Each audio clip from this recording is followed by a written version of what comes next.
নমস্কাৰ সন্মানীয় বন্ধু বান্ধৱীসকল। আচ্ছা, আমি আমাৰ সন্মুখত এয়া ঋতুকালীন ফুল বা ছিজন ফ্লাৱাৰ মেৰিগোল্ড মই উলিয়াইছোঁ। চাওক, ঋতুকালীন বা ছিজন ফ্লাৱাৰৰ ভিতৰত মেৰিগোল্ড নহ'লে একেবাৰে শুৱনি নেদেখি। এতিয়া আমাৰ তিনিটা ৰঙৰ মেৰিগোল্ড। মই এটা বস্তু দেখুৱাব গৈছোঁ, মেৰিগোল্ডটো চবৰে বাগিচাত থাকেই বা সকলোৱে ৰুৱেই, সেইটো আৰু ক'বলগীয়া নাই। ইয়াৰ সৌন্দৰ্যত সকলোৱে ভাল পায়। মই কথাটো ক'বলৈ বিচাৰিছোঁ কি, তাৰমানে একে সঁচতে কিছুমান বস্তু ব্যৱহাৰ কৰিলে তাৰ গুণগত মান বা ইয়াৰ যিটো চাই আকাৰ বা ইয়াৰ সংখ্যা, ফুলৰ সংখ্যা যথেষ্ট বাঢ়ে। কিন্তু কিছুমান বস্তু আমি পৰীক্ষা নিৰীক্ষা কৰি তাৰ প্ৰমাণটো পাইছোঁ। যেনে ধৰক, আমি সকলোৱে মেৰিগোল্ডত জনাবিলাকে সৰিয়হৰ খলিহৈ প্ৰয়োগ কৰে, কিন্তু মই আগে পিছে সৰিয়হৰ খলিহৈ প্ৰয়োগ কৰোঁতে বৰ বেছি বস্তু মিহলাই নলওঁ। এইবাৰ কৰিছিলোঁ কি, সৰিয়হৰ খলিহৈৰ লগত মই গুড় আৰু ভাতৰ মাৰ অকণমান তাৰ লগত হালধি মিহলি কৰি মাত্ৰ 3 দিন দিছিলোঁ। 3বাৰ দিয়াৰ পিছত ইয়াৰ প্ৰডাকশ্যন ফুলিবলৈ আৰম্ভ কৰিছে।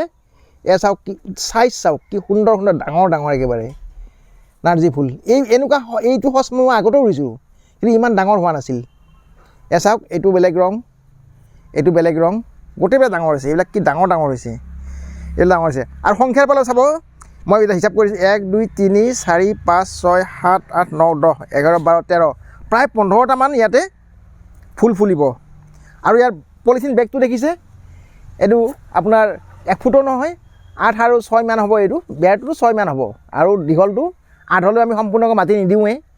একেবাৰে সৰু পলিথিন, সৰু পলিথিনত খুব কম খৰচত, কম যত্নত এনেকৈ মেৰিগোল্ড ফুলাব পাৰি। কথা হ'ল কি, ইয়াৰ যিটো আমাৰ উপাদান, ইয়াক যিটো যোগান ধৰা খাদ্য, সেইটো আমি উন্নত মানৰ দিব লাগিব।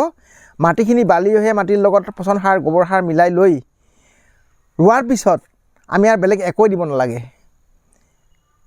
কেৱল মাত্ৰ সৰিয়হৰ খলিহৈ মই কোৱা ধৰণে, যদি তাৰ লগত সৰিয়হৰ খলিহৈৰ লগত যদি অকণমান গুড়, অন্ততঃ 10 গ্ৰাম খলিহৈৰ লগত 100 গ্ৰামমান গুড় আৰু 2-3 লিটাৰ যদি ভাতৰ মাৰ মিহলি কৰি লৈ, সেইটো এটা মিক্সাৰ কৰি লয়, মিশ্ৰণ কৰি লৈ, সেই পানীখিনি 100 গ্ৰাম সৰিয়হৰ খলিহৈ মিহলাই লৈ সেই পানীখিনি 10 লিটাৰমান পানীত মিলাই ল'ব লাগে।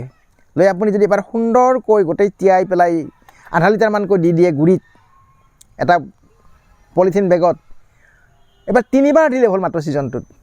এই 3বাৰ দিলে আপোনাৰ ই সুন্দৰকৈ গোটেই ছিজনটো ফুলি থাকিব।